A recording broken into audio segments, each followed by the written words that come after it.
Okay, I would like to introduce Amie, our next speaker. Amie is a naturopath, a nutritionist, medical herbalist, author, educator, keynote speaker, and building biology student. Her topic today is your health in your home, why it is essential to have a professional building biology assessment. So Amie is a functional medicine practitioner of 16 years with clinical experience and a leading industry educator. She's lectured at overseas conferences, local tertiary institutions, appeared on radio, TV and in magazines, and is incredibly passionate about people and understanding the true cause of ill health and supporting them to heal naturally. She has a strong interest in optimising metabolic health and specialises in all things lady business. However, after experiencing firsthand the devastating impact of environmental toxicity, is now studying building biology, so welcome. She is thrilled to share her story, highlighting the importance of environmental health and the role of building biologists. So thank you, Amie. Thank you, Narelle. Apologies to anyone who was really hanging out to see Lucinda Curran today. Very thankful to be standing in her place, and unfortunately she couldn't be with us today, but I'm hoping in sharing my story with you today I can give you some insight from multiple points of view, actually. So I've been in medical practice now for 16 years, and I actually lectured about CIRS 2 years ago like I knew what it meant. And that was until I got it last year. And so this is really a story from a patient's point of view, as someone who's experienced chronic inflammatory response syndrome and actually is still reeling from the effects of my exposure last year and ultimately where that's left me. But also as a functional medicine practitioner who has been trained to look for the cause of someone's illness and to treat the cause of someone's illness. And where there's a real gap in the training of medical practitioners worldwide, where we're overlooking the single biggest influence on someone's health. And having gone through this and now studying mould testing and building biology and now looking at what it takes to be CIRS literate as a practitioner, I have a lot of things to say about this, most of which we won't get through in the next 40 minutes. So I'm just going to start really at the very beginning. So as Narelle said, I'm a naturopath, nutritionist, herbalist. I'm also a qualified life coach and a beauty therapist and a number of other things that are really not relevant here today. I'm probably the most overqualified beauty therapist you'll ever meet. And I'm a Kiwi, which may just accidentally slip out, so I'll just put that out there right now, who has been living in Australia now for, I think, 14 years. And in that time, I've worked on and off, full-time and part-time, for an incredible nutraceutical company called Biologists. And one of my roles in that company is actually to educate other health professionals. I speak at conferences here and overseas, and I also lecture to the general public. And it's a real joy to be able to do that and share what I know and bring the latest research to practitioners and general public alike. And really how this all began for me was, I should say where I left up my career at Biologist in 2016 was, that was an incredible year for me, actually. I'll just back up for a second. I specialise in skin. I'm known amongst some of my clients as the clear skin coach or as the skin godmother. And that's because I suffered from chronic skin disorders when I was younger, and that's why I studied beauty therapy. And in 2016, I got to deliver my magnum opus. And this was a 4-hour seminar called the Gut Skin Axis, teaching practitioners what the real underlying causes of chronic skin disorders were and how to treat them. And that included acne, but eczema and psoriasis as well. Now, that was a huge undertaking, that seminar. There was over 1,200 references in there. And during the 3-month period that I had to research, write, and prepare that talk, I had to research, write and deliver 25 other seminars internationally and nationally. It was insane. And then I finished the year delivering 2 lectures overseas in the US alongside medical practitioners that I admire and adore. Dr. David Hussey, Dr. Mark Houston, Dr. Lise Alschiller, Dr. Deanna Minich. And the last conference that I spoke at was in Marina del Rey in California, and it was just such a blast. This particular selfie was taken the morning I was off to see Morgan Freeman's doctor to talk to him about some of the ways in which I was approaching chronic illness. And I was really on top of the world. I was pretty burnt out as well, let's be honest. And so at that time, I decided to take a career break from bioceuticals and kind of hang up my microphone for a little bit and really pour my time and energy into all of the things that I'd wanted to do but never had the time or energy to do on top of my job. And so my partner and I decided to move to beautiful Manly Beach. He was a Northern Beaches gentleman and dragged me over to the north side. And I don't know why it took me so long to get over there, but I was hooked once we got there. And we moved into this beautiful apartment in Darley Road in Manly. That was a real dream come true. It had been recently renovated and it had just a gorgeous kitchen, gorgeous bathroom. It was within walking beach, the Manly Bower, my favourite cafes. And I was really in for a great 15 months. I had long service leave as well, so I had 15 months away from my job. I refinanced my property in order to be able to afford to not work for 15 months if the worst case scenario happened, not realising that quite literally the worst case scenario was going to happen. And I decided to have the summer off and spend, a couple of months recovering from burnout, spending time at the beach and really just restoring my energy. And during that time, I actually mapped out my entire year. I was due to start work on the 1st of February, and I had a lot of plans, right? I was going to write a book. I was going to create an online course. I was going to run programs teaching women the real reason they had acne and how to read their body and how to deal with it properly and get rid of it forever and know how to manage their skin. And from there, I was also going to formulate a skincare range. Now, this probably sounds like a lot for 1 year. I am type A. I do a bit of an over-ambitious type. But I'd already formulated and launched an anti-aging skincare range 10 years earlier, so this really wasn't a big stretch for me. I had so much material already to write my book because I had just done all of this, new research for my seminar. So I was fizzing. I was so excited. I can't tell you what an opportunity to go on a career break and pursue your dreams and actually finally, give birth to the things that have been like lingering inside me for so long. So anyway, I had a great summer. I had a really great summer. It was just lazy days at the beach, reading books, swimming, catching up with friends, doing all of those things I never had time to do. And I won't bore you with the details, but this is the last photo I have of myself where I was well. This was at a Christmas party in late 2016. I'd been in Manly at that time for about 5 or 6 weeks and was feeling really good, had Christmas with the family up in Queensland on the cards, New Year's in Byron Bay, and then I was coming back to start, the year of my life that I'd been waiting my whole life for. Little did I know that we had a bit of a problem in the apartment. And ultimately, let me just get away from that picture for a second because I need to explain what that is.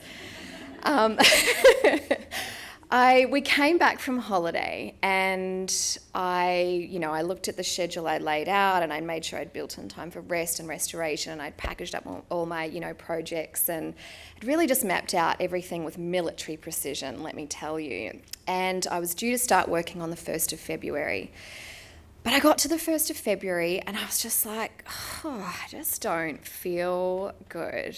And, I'd had at this point a good couple of months of holiday already, so that was a bit concerning. But in my own mind, we make excuses for these things. We try to rationalize why we feel bad, right? And for me, it was like, God, I must have just been so much more burnt out than I realized. I just, I'd been working for bioceuticals for, 12 years at that point, and really had bitten off more than I could chew for much of that decade, let's be honest.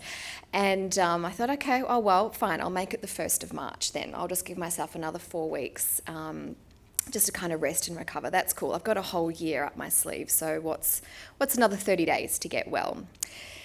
Anyway, at that time, I was having small symptoms that weren't particularly bothersome at that point. And again, I was just writing it off to being run down, a bit burnt out, so on and so forth. But February 19th was the day that everything really turned and my health really declined quite dramatically. And this was that day. So to explain what's going on here, I have a girlfriend who's a fashion stylist, and she was staying with me this particular week. And I'm self-confessed, I'm a little bit of a hoarder. I can't believe I'm saying this out loud. I have far too many clothes, shoes, books, and just general life crap. And she was like, oh my God, we need to do something about this. And so we did a huge wardrobe cull. She made me pull everything out of the wardrobe and get rid of everything that didn't suit me colour-wise, style-wise. And she knew I was a presenter made a living out of that.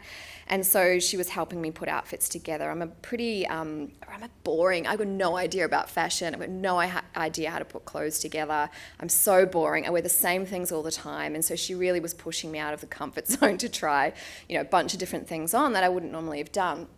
So anyway, we pulled everything out, and 2 things became very apparent.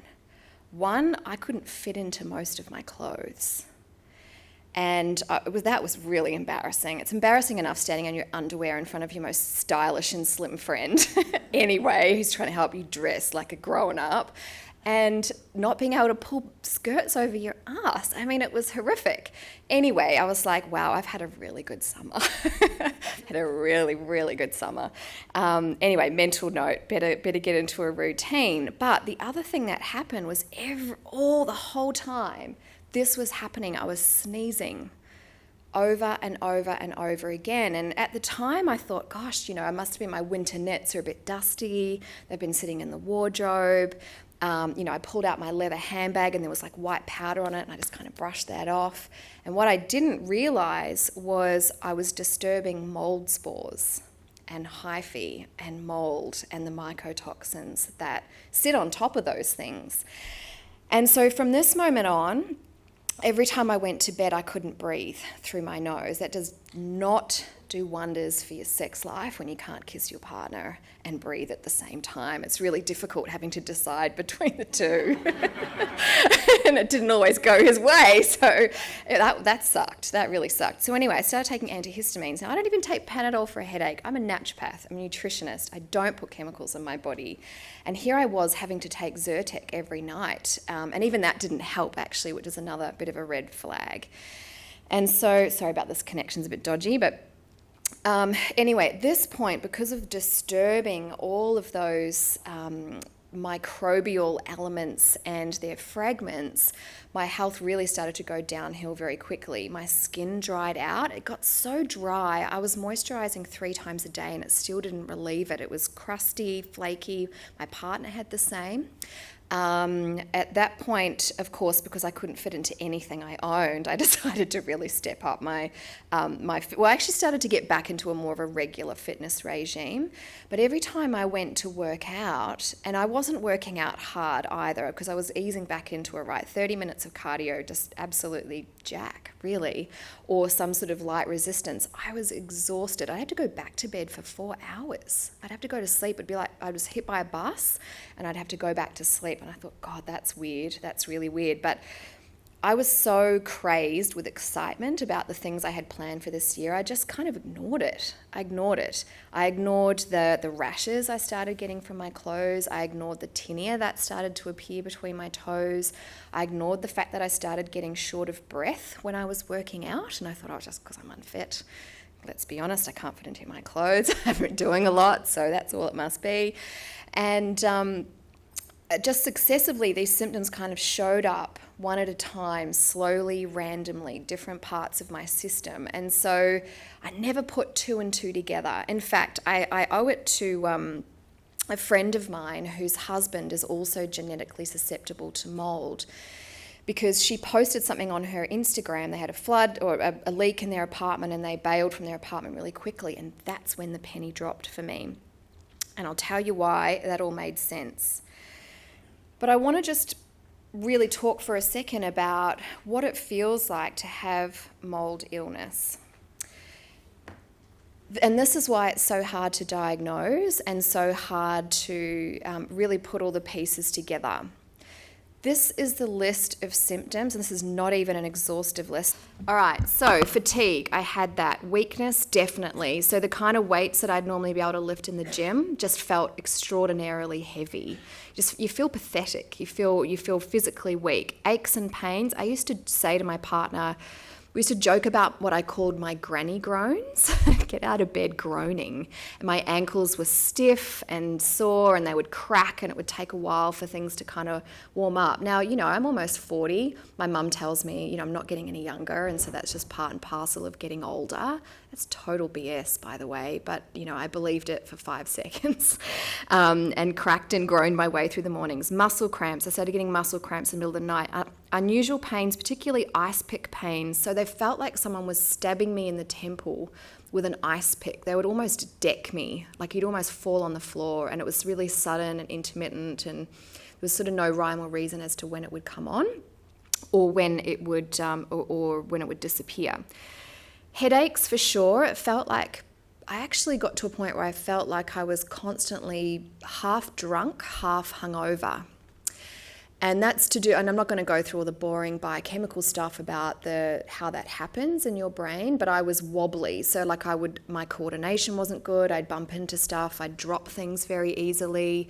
Would often look a bit like anemia as well, with kind of the loss of coordination, tiredness, weakness, shortness of breath. It didn't so much have the red eyes, but I constantly watery, sneezing, and it did get to the point where I could actually feel my bronchi burning at night, and I'll explain why that happened when I get to that point. Shortness of breath, it got to a point where I couldn't walk more than 50 metres on the flat without losing my breath and sounding like I had emphysema. And this was someone who'd, run 9Ks 6 months earlier at the Blackmores Bridge Run. Gastrointestinal distress, there was a bit of that. Focus and concentration issues. Essentially, what I developed was something that a neurologist, Dale Bredesen, now refers to as inhalational Alzheimer's. And that was really the peak of where everything went wrong. Yes, I was urinating a lot. Yes, I was exhausted. Yes, I was an insomniac. Yes, I started giving static shocks to my poor cat, who then didn't want to cuddle me. My hands were numb at night. My feet were numb. I developed a tremor, actually very much like Parkinson's disease. And it got so bad that, I honestly can't even remember months of my life last year, and it got so difficult that I couldn't leave the house because I couldn't actually figure out how to put clothes on. Like I couldn't work out that underwear had to go on before outerwear, and if I managed to get dressed, I couldn't find my keys, and when I finally found my keys, I couldn't find my wallet that I had maybe 15 minutes ago. And, I started doing things like, the beginning of that year, I'd bought a gorgeous little red Vespa as my transportation around Manly, and I parked it 6 times on the street and left the keys in the ignition. And it got to the point where I actually couldn't remember my own name. So this is very, very serious stuff. And all of those things that I had looks like a bunch of different diseases, and depending on what specialist you go to, they would have given me a different diagnosis. Now, who I turned to in that point, we'll talk about in a moment, but I initially went to a GP, weirdly expecting something other than what I got, and was treated with the most disgusting disdain and disrespect I've ever experienced in my life. And I'm absolutely terrified for anybody who doesn't have a medical background and half a backbone about dealing with someone who's like that. Now, I know not all healthcare practitioners are like that, for sure. But if I didn't know what I knew, even with my demented and drunk brain, I would have just spiraled into probably a psychiatric ward or palliative care. Honestly, there was nights I went to sleep not knowing if I would wake up the next day. So anyway, fortunately, the story has a happy ending because I'm standing here and I can remember my brain is connected to my mouth. So with regards to what we found in the apartment, what was really fortunate for my partner and I when we first moved in was within a week of moving in, we had the strata call us saying, "Oh, there's a leak in someone's garage, and we think it's coming from your property. Can we come in and check if it's coming from your property?" So anyway, plumber came in, looked at our place and said immediately, "Yep, the leak's definitely coming from your bathroom," and then left. And that was just before Christmas, and we were like, okay, cool, well, probably no one's going to come and fix that before Christmas, but that's fine because we're all right up here. What the plumber failed to tell us at the time was that it was also leaking into our apartment. And every time we were showering, we were actually flooding underneath the carpet, the entire property. And so this beautiful property that we'd moved into, with its beautiful renovation, someone had screwed up the bathroom renovation. And that's where we were really left, waiting for it to be fixed. And as it turned out, it was left for 5 months. Whoop, let's not give away her secrets too quickly. And ultimately what happened is we were of the understanding the leak was below our floor and somewhere in the pipework and leaking into someone's garage. And there was an argument going on for 5 months between the owner of the property and the strata as to who was going to fix it. Meanwhile, we were showering every day and the water was spreading out underneath the carpet in our apartment. Now, because I was living and working from home, the doors were always open. There was lots of sun, lots of fresh air, and there's literally only one day where I stepped barefoot on the carpet and I said to my partner, "I feel like the carpet's damp." But it was out in the lounge, sort of out by closer to the deck, but not so close to the deck that it would be rain. And I thought, oh, well, we're near the ocean, sea spray, humidity, might just be surface moisture. And then didn't think anything of it. And it was when my girlfriend posted about the mould in her apartment that I went, oh my God, that's what it is. And I went to my wardrobe, pulled out my leather handbag, mouldy, leather jacket, mouldy, leather shoes, mouldy. But because it was summer and I wasn't working, I wasn't using any of those things, and so didn't know, and everything else seemed fine. So anyway, this is probably a very common experience for tenants, but I reached out to the agent to let them know we had a real problem. And I was quite detailed in my communication to her, because at that point I put 2 and 2 together and knew what was happening, and she was perhaps understandably dismissive in a way. Most people don't take mould seriously at all. And let me tell you, there wasn't a skerrick of visible mould in the apartment either, at all. And this is probably where it's so dangerous and so insidious for people, because people in their own minds think it's mould on the ceiling or mould on the wall, although some people happily live in that and don't think that's a problem either. But anyway, she told me it was not a big deal. It's been raining. It's just a little bit of mould and everyone's got it, so I should just get over it. But at that point, neither my partner and I could breathe in the bedroom. We'd moved the bed out into the lounge, and we literally couldn't live there anymore. I was going to die if I stayed there. At that point, I was coughing up blood, couldn't breathe, couldn't move, couldn't think, and it was absolutely horrible. Anyway, they were going to call in someone that they commonly call in to rental properties to do the most cursory, rudimentary and ineffective thing they can do when there's a mould problem and not deal with the actual issue.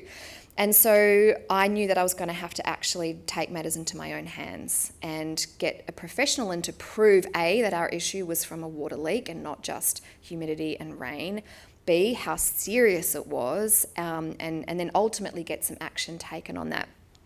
And that's where I reached out to a building biologist who was an absolute angel for me at that time. As you can imagine, I could barely think straight, I could barely operate a mobile phone, and I was absolutely freaking out, because what do we all do when we find out we're sick and we've got something? Get onto Google, especially when you can't sleep because your melanocyte stimulating hormone isn't working, so you can't make melatonin. It's 3 a.m. and you feel like you're dying. Dive right into Google. Who cares if you're so demented you keep reading the same thing over and over again? You're going to do it anyway, right?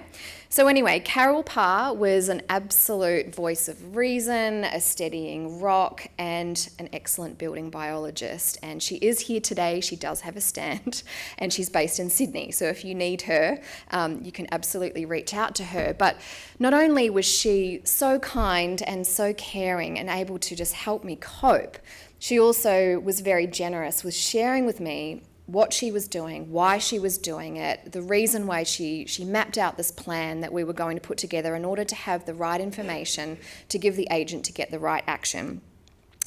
And so she came in and did her thing, looking like an alien from Mars.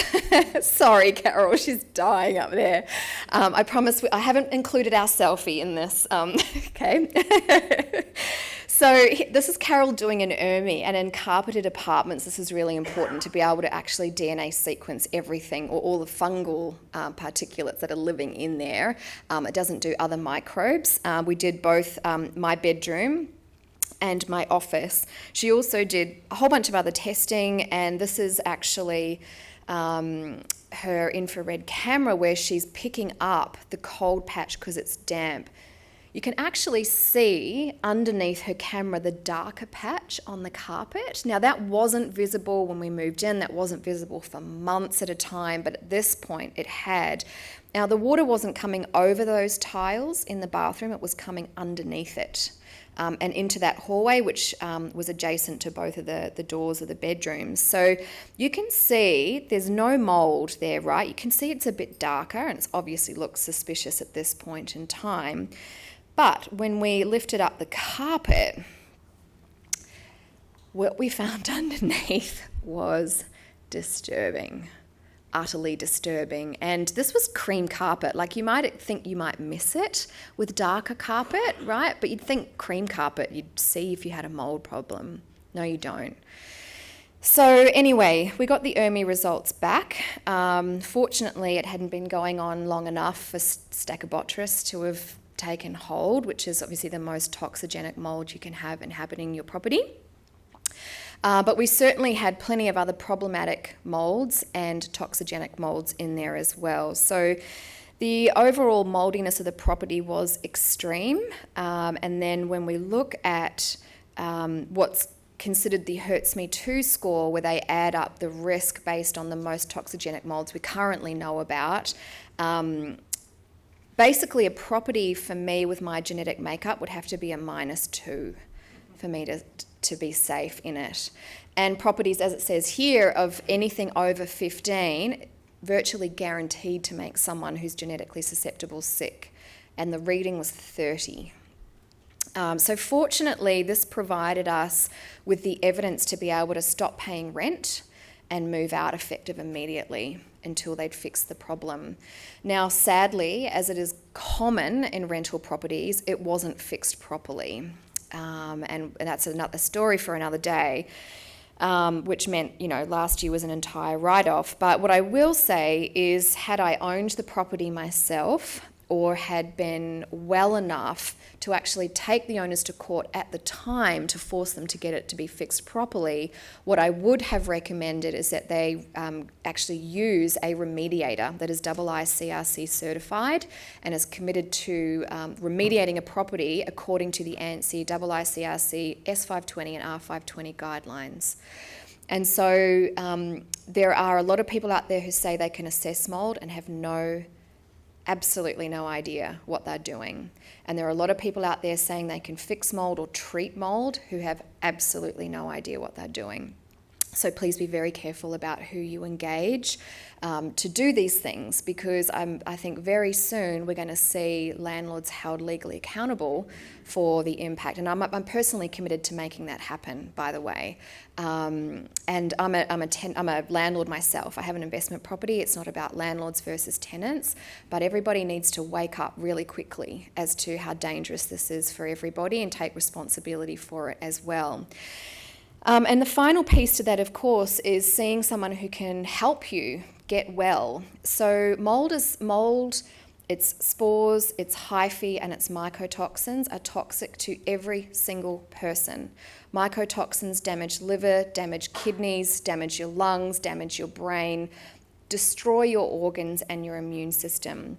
But if you are not genetically susceptible, there's a high chance that if you don't have any particular genetic polymorphisms to do with detox or methylation, for example, getting out of a water-damaged environment, you should eventually get better.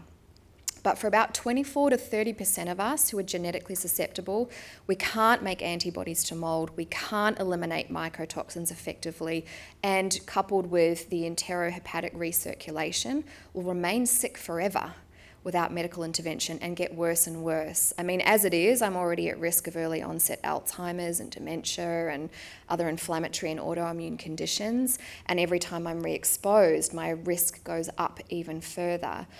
But moving out of this home and into a safe home would not have been enough. And this is why it's so difficult too, because if you think about the prevalence of genetic susceptibility, it's about a quarter or a third of the population, depending on the evidence you look at. And what makes this so hard is a family of 4 might be living in a home and only one person is really sick. And so the other 3 are like, well, it can't be the house because I'm fine. And that, unfortunately, is a really tragic tale I see play out a lot, especially between life partners. I'm really thankful my partner is in the health industry and is just a unicorn of a human.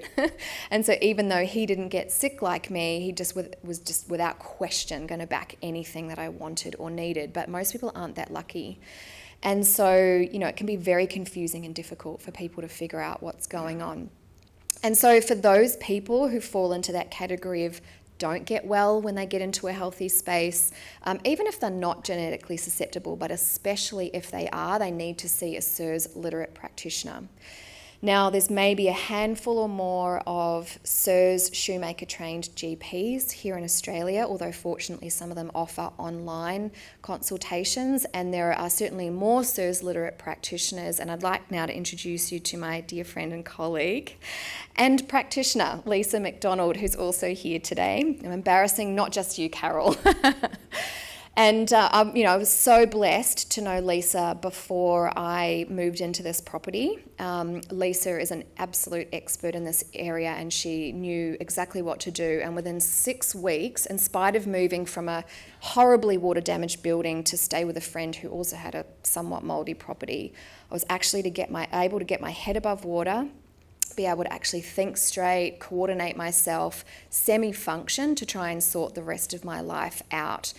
And it's no small undertaking if you are genetically susceptible. There's a lot you have to do to get those mycotoxins out of your body and correct your immune system. But obviously the alternative is just not an option either. So from a practitioner point of view, I'm very mindful that now that I look back on all of the patients I've ever treated and the chronic complaints that they've ever had, that I think I've overlooked in some cases where their home might have been making them ill. And certainly in the few patients I managed to see last year, every single one of them was in a water-damaged building and their symptoms were at least in a large part being contributed by the home that they were in. And so as a practitioner, and if there are medical practitioners here today, which I know there are some key questions you really need to be asking in your initial consult. Yes, you can ask about mould, but because most people think a little bit of mould's not a problem, they'll probably say no. They think about it like mould everywhere, do you know what I mean? Furry carpets, which by the way, I know I'm running out of time here, it's almost lunch, but I went and gave a lecture in Adelaide to a pharmacy group, and I walked into their training room above the pharmacy, which had a flat roof, which we of course know is bad news. and the ceiling tiles were sunken and furry. They literally had carpets of fur growing on the ceiling, and their carpet was stained to buggery. It was disgusting. And I went in there to deliver a 60-minute lecture. And I'd been flown on Bioceuticals time and money down there. So if it had been me, I would have walked out immediately. But because I was representing someone else, I made them open all the windows in the middle of winter and stood right by the window while they all froze inside and delivered my lecture. And by the time I left, once I got to the airport, I could barely walk. I could barely think. I was on the verge of throwing up. If you'd looked at me on the street, you'd probably thought I was on something, and you would have probably avoided me. I got to airport security, put both my laptops through, and then walked away and left them there. I was almost crawling to a cafe to sit down, and I had binders and glutathione and, took my stuff, and it took me like another 90 minutes to get myself together before I realised I'd left my most prized possession next to my cat at the airport security. Anyway, it was horrendous. That knocked me around for 10 days, and people just have no idea. And when I looked at them and I said, "What is going on?" She's like, "Oh, we get them cleaned." I'm like, "You can't clean mould out of the carpet, and you've got it on your ceiling." It was outrageous. They just looked at me like I was overreacting. I couldn't believe it. So ask about, do you get mould on your shoes? Have you seen mould on your clothes? Do you get weird stains on the carpet or odd stains on your clothing? Does your clothing smell musty like a wet dog? Does your carpet smell like wet dog? But better questions to ask would be, first of all, incidence of allergies. Do they take antihistamines regularly? Itchy nose, constantly watery eyes, sneezing, weird skin rashes, chronic skin infections. But also ask about events in the home. Have they ever flooded the bath? Has their dishwasher ever leaked? What happened, in a storm? Does rain come through the ceiling? Things like that. What do you do if you spill water on the floor? So these are all indicators of water events. And if they didn't get them dry within 48 hours, they have a mould problem. Now, dead mould is even more toxic than live mould. So just because it's dry and the mould's no longer growing doesn't mean it's not a problem.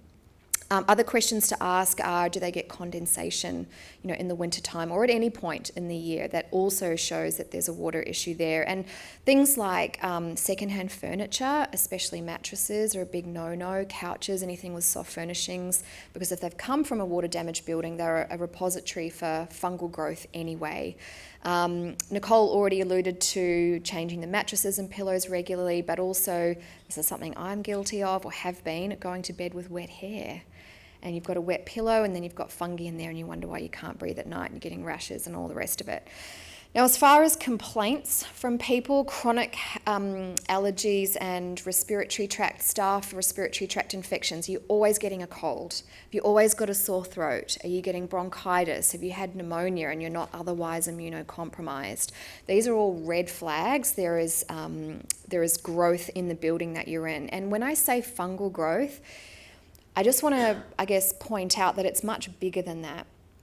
Water is life. And so wherever there is a water event, it's going to feed every single microbe in that substrate. And so mould, to be honest, is really a proxy for the microorganisms in the environment. That includes bacteria and viruses. And as Nicole said, we're shedding 36,000 genome copies an hour into this carpet. If someone who lived here before had herpes or chlamydia, that's in the carpet, everybody. I know, I'm not going to go on about those details because you're really creeped out in this room in a minute. This is a uni after all, right? So anyway, moving right along. But anytime you add water, everything that's in that carpet comes to life and starts replicating, and you can catch it. And so, really dealing with water events is absolutely key. So chronic respiratory tract infections, where it lurks in the aircon, HVAC system, on walls, in bathrooms, in carpets, a real problem. But there are some key conditions that actually look like they are simply chronic inflammatory response syndrome. Now, chronic inflammatory response syndrome, or CIRS for short, is really an umbrella term to describe the shitstorm that happens when your immune system is activated by something. Now, Lyme disease is just one example of CIRS. Now, what I've talked about here today is my version of that, which is mould illness, but there's a huge crossover in symptoms, and a lot of them look like chronic fatigue syndrome, fibromyalgia, and multiple sclerosis. Now, we do know there are other antecedents that can trigger those things, but it's beginning to look like they're really just a name for something we're witnessing. And whilst we've looked at the cause of the symptoms, we haven't looked at the cause of the cause. And so this is really an invitation for all of us as people, whether we are practitioners or not, to look a little bit deeper as to why someone's body might be doing what it's doing. Now, secondary consequences of mould illness or CIRS are multiple chemical sensitivity, as Nicole said. As the body's overwhelmed with trying to get rid of toxins, all of a sudden other toxins that you could handle before, you just can't. Smell of perfumes, you can't walk down the laundry aisle in the supermarket. You've had to change your cleaning stuff at home. So if your patient's saying any of those things, we know the liver's under pressure. Why is the liver under pressure? Don't just say, oh, well, their liver's not great. Why is their liver not great?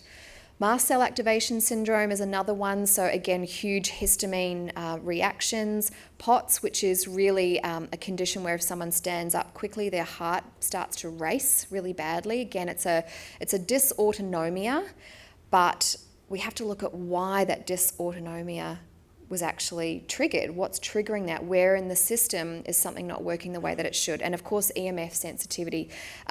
Fortunately, due to the excellent care I've had from Lisa, I've not developed any of these things except EMF sensitivity. And so if I'm holding my phone for too long or I'm too exposed to EMFs, I start to go with numb hands or get a headache and feel kind of nauseous and ill. But these are, again, all red flags to, what might be pointing to mould illness or something in the environment that's making you unwell. So I personally can't recommend enough a building biologist. I have now started studying building biology so that I can help my patients actually identify what's going on and direct them to the right. I don't plan to be a building biologist at this point, but so I can help them take immediate action and point them in the right direction of a building biologist who can come in and actually look at what's going on. And when you think about it, as a naturopath, certainly we look at diet, lifestyle, supplements, family history, all of these things, and yet the environment we're in, where we spend 90% of our time, is going to have the single biggest influence on our health. And no amount of organic food and supplements and meditation and even pharmaceutical drugs is going to do anything if you're staying in an unhealthy environment. And so if you need a building biologist, there's a couple of places you can find an appropriately qualified building biologist. On the Australian College of Environmental Studies, there is a link up the top there where you can find somebody. You can also go to the Australian Society of Building Biologists to find someone in your area as well, to come and do a healthy home audit and really optimise what you've got or figure out whether or not it's time to move on. Thank you very much for your attention. Thank you.